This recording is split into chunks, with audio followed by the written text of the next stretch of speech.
Okay, in this video we're going to be showing you how to make this acoustic panel type soundproofing material and how to actually use it to help your audio setup. So you can see here we've got it hanging just behind our podcasting desk, and it helps a lot to reduce down echo and stop bouncing noise basically around the room.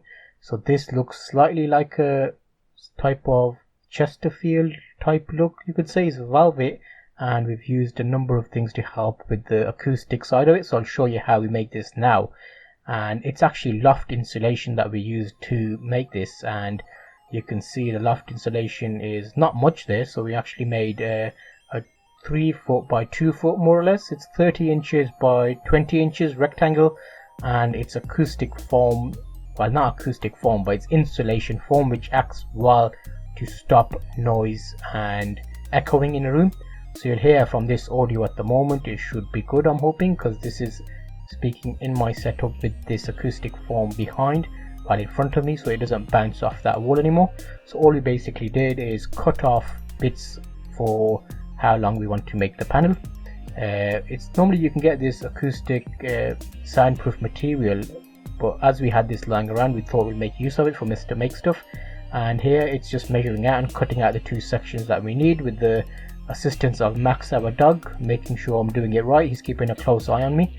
And what we'll do is take you step by step and show you what I actually did and how we put this together. So once you've cut this out, you actually measured it and make sure you got the right type of material as well, which will be the next step.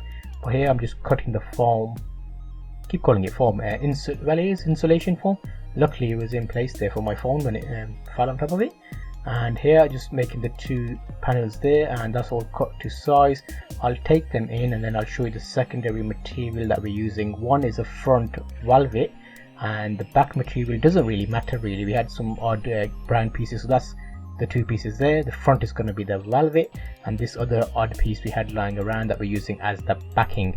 And you're basically making a giant pillowcase, think of it like that. That's the foam that we're going to be using, and we're just cutting out the actual velvet and the back piece, so we make a large rectangle piece which will be sewn on all 3 sides. We'll leave one side open to put the acoustic panel foam in.